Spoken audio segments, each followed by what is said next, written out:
Hello everyone, I'm Onore, an intern here at the Reservoir team.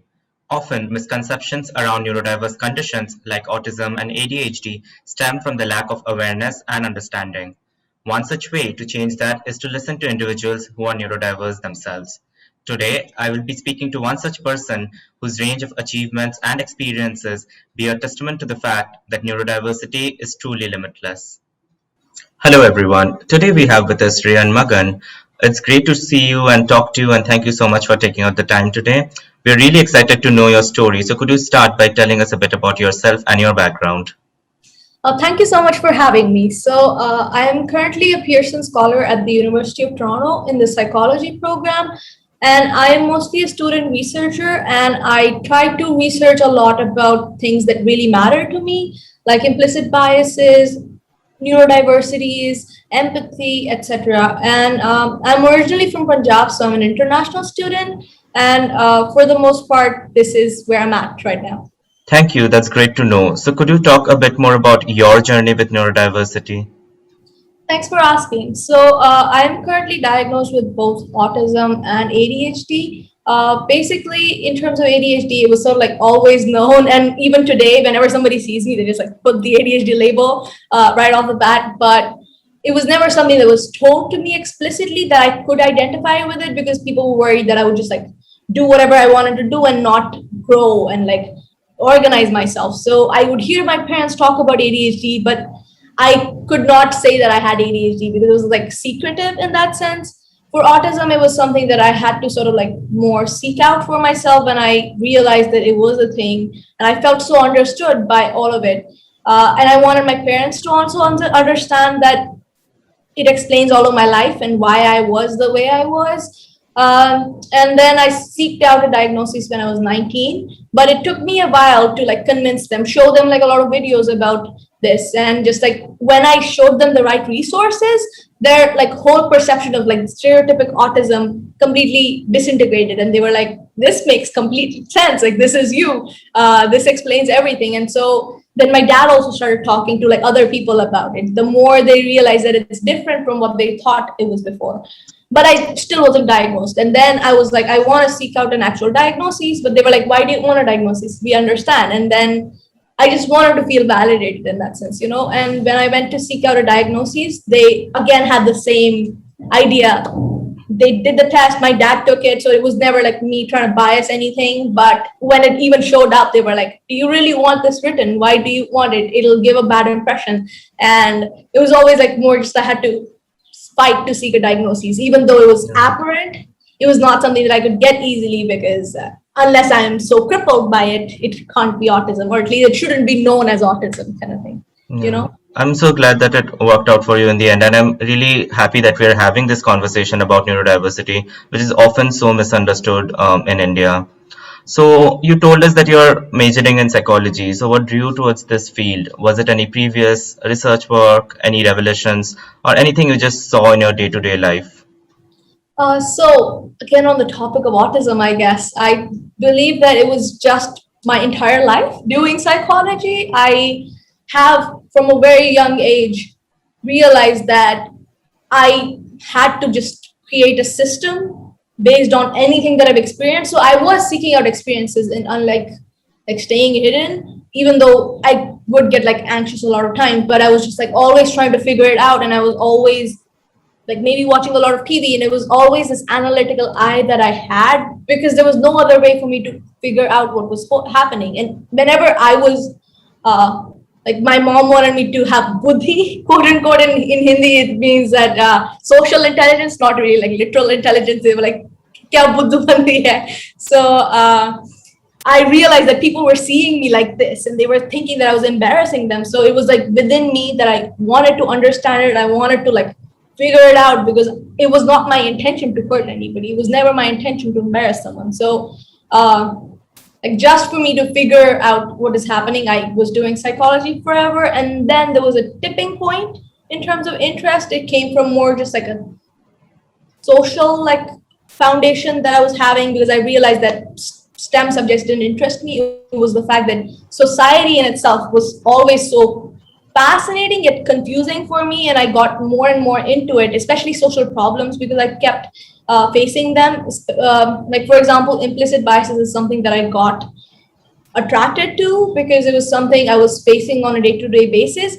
You can say they were quite explicit because in India, they're not very implicit per se, but they were innocent is what I mean. And specifically for my gender. So I realized that I cared to do something in terms of society and to uh, create something and research, or just like my fascination to find a way to understand but also influence. And I came up with a board game to reduce gender-based implicit biases in my last year of high school, which was my first like actual research project that got me initiated into like doing psychology research. And from there on, I realized that this was it for me. I had to do psychology research and pursue psychology as a career. So there I'm at right now. That's really great to know, because I also feel like something as crucial as implicit biases, which affects a lot of individuals in our society. Basically, when someone judges you and they don't even know that they're judging you, it's really harmful, and it's great that you're trying to intervene in some sort of way. So, do you Yeah. think like neurodiverse individuals also face a different kind of implicit bias maybe in our society, and how would you say that works out? I think that is an amazing question because I think overall, to transform anybody's bias, specifically in ableism, which is that you believe that neurotypicality is better somehow than neurodiversity, you can have a very explicit bias that this person and their like kind of like individuality is bad. But more often than not, you just care about the person, and even if you are quote unquote ableist, you are not really having those like intuitions in a more harmful sense that you want to like harm them in any way. They're not necessarily unconscious, but they're more just innocent once again. So I believe that there's this dichotomy between implicitness versus innocence, because whenever you bring it to surface, a lot of people can work through them and they become conscious. But more often than not, people aren't able to recognize those things because they aren't talked about enough. And if you do bring them up as biases, they're going to like have a very negative connotation to them, that if you tell them you're being biased, they're going to just like overreact and it won't work out. So uh, I believe to some degree it is in the form of stereotypes that implicit biases come into play. It is in the form of somehow believing that they need to be the ones that, like curing autism, for example, probably to some degree innocent because they are like wanting to develop an autistic person. I shouldn't say innocent, but I'm not sure. But they want to make an autistic person grow to a point that they're socially thriving, which I think comes from a probably benevolent place. But the way the intuition is transforming itself is to believe somehow that they need to become you. They can't be them. So that's another way of like sort of having a bias that isn't necessarily harming them or just like against them per se, but it does end up bringing about a lot of like negative ways of thinking that can inadvertently harm them and prevent their growth in the way that they need it, because you're imposing your notion of what is growth onto them. So I agree. Yeah. yeah, I do think early interventions are quite important, but the problem there again is that what are you doing with the interventions? Are you completely not seeing that they are their person and they have to grow in their specific way? Or you're just like trying to fix it immediately so that you're satisfied, you're completely content that this person has no problem anymore. So yeah, I believe that what you're saying is quite helpful, specifically in the realm of empathy, because otherwise you won't understand them. You would just put a judgment that this is what it seems like, this is what is objectively true about the autistic person, and there comes the stereotypical like biased. Hmm. So let's switch gears a bit and let's talk about you outside of your work and all of this research. What do you like to do for fun? Oh, that's why you're saying that I'm a killjoy. That I don't do. I'm just joking. I do a lot of work, I guess, but I think even the things I do for fun to me feel so meaningful that they feel like work, and even work feels like fun. So I would say for the most part, it is anything creative, which includes my work, but other like forms of doing creative work could include like doing art, singing, dancing, but overall I just love any form of creative expression. That's why my work doesn't feel like work to me, because it's just me expressing myself in a way that I find the most joy in and the most fun in, you know. Could you So like maybe walk through us a usual day in your life, how it is to be a neurodiverse individual, living in a different country, studying in a different country with such a vast diversity of people? that's a great question, honestly. Like I feel like that would take me some amount of chaos to go through even while answering them, because I feel like it's something that I'm constantly structuring for myself. I felt like before, on the topic of freedom again, it was just my days and the way what I should do was always dictated by my parents, or just it's a very just like dependent way that I grew up to be. And now I'm like, I have to do my own shit. And with my ADHDness, it's always hard to organize myself and to do it in a structure. But the chaos is what brings my creativity alive. So I have a tendency to like keep structure, or like I'm actively working towards structure, but keep enough room that there's creative chaos that's working in a flow direction. Like I think this is a flow, and within that, like there's like a bunch of chaos. So there is a direction, there is a structure that I'm building, but it keeps like moving ahead. But there's another thing I believe, like I have this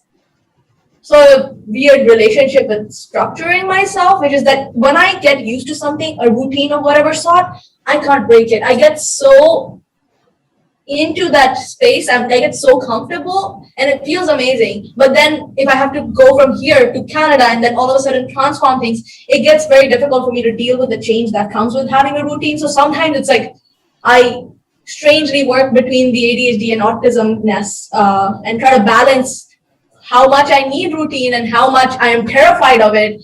And it always gets me to a place where I have to figure it out. I don't really know where I'm at with it. But overall, I think I like my days. I like how much flexibility I have. And I also like the fact that I can be quite structured when I commit to it, and then nobody can break me away from it. So Makes sense. I mean, college is definitely a huge transition, and I'm glad that it has worked out for you and that you kind of seem to strike that balance between randomness and also having a routine. So that's really wonderful to know. So I'm really curious to know, like, how was it growing up? Could you maybe talk a bit about your childhood, any anecdotes that you have? I have two funny anecdotes, I guess, to give an example of how hilarious autism can actually be. So, for example, my mom was once sitting and watching TV on a chair, and I was like, I want to watch TV. She was like, okay, as long as I'm sitting on this chair, you can't watch it. I was like, get up from the chair, because I thought it was literally about that chair. If like she would get up, I could watch TV, and it wasn't the fact that she was watching a show she liked.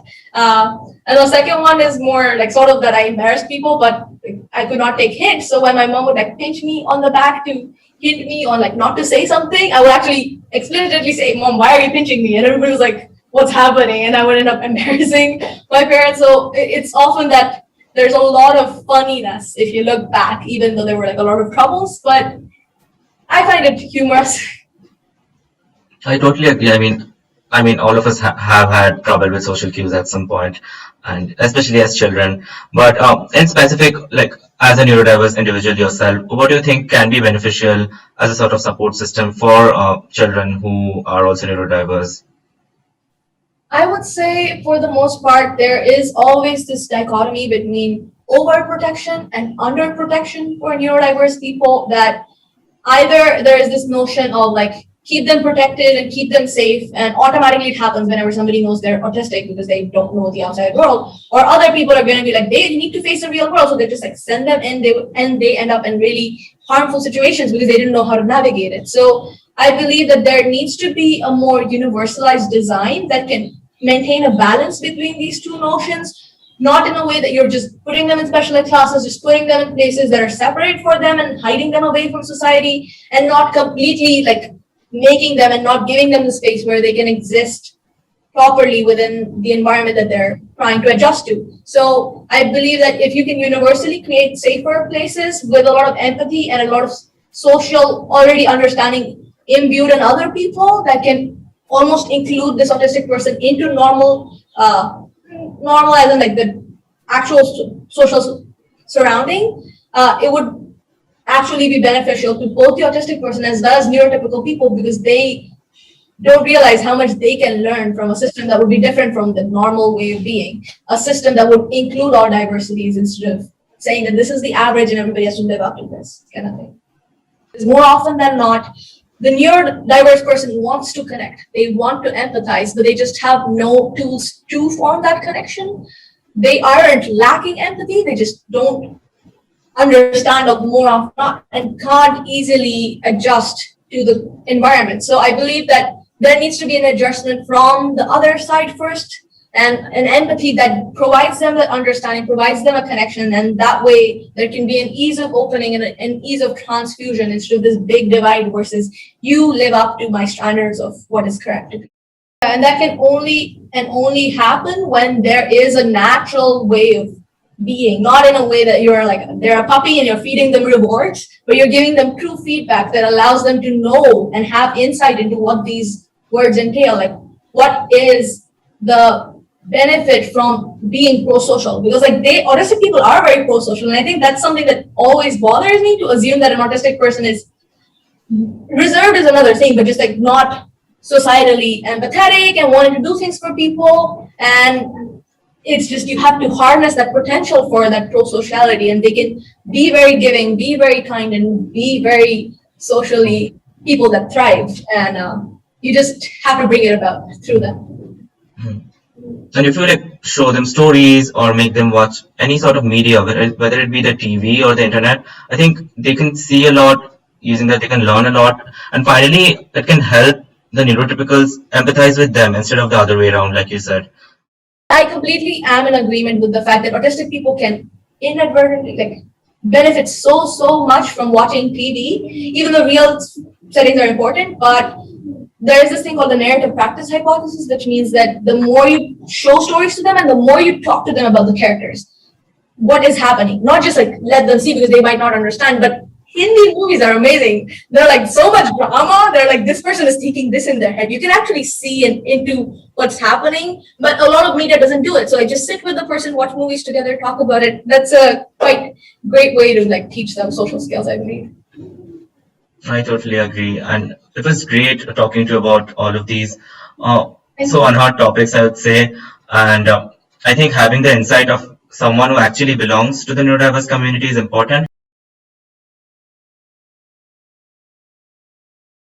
I would just say that we need to create a more empathetic and a more open, as well as a safer community for people of all sorts of diversities to exist. And our social norms have to evolve with social diversities. The more diversity emerges, the more society needs to evolve with it. And as we all evolve, we'll all grow. So that's my final thoughts. I agree. I mean, instead of having someone copy paste your behavior, teach them what it means. Involve them within those activities, and in the long run, that can really help.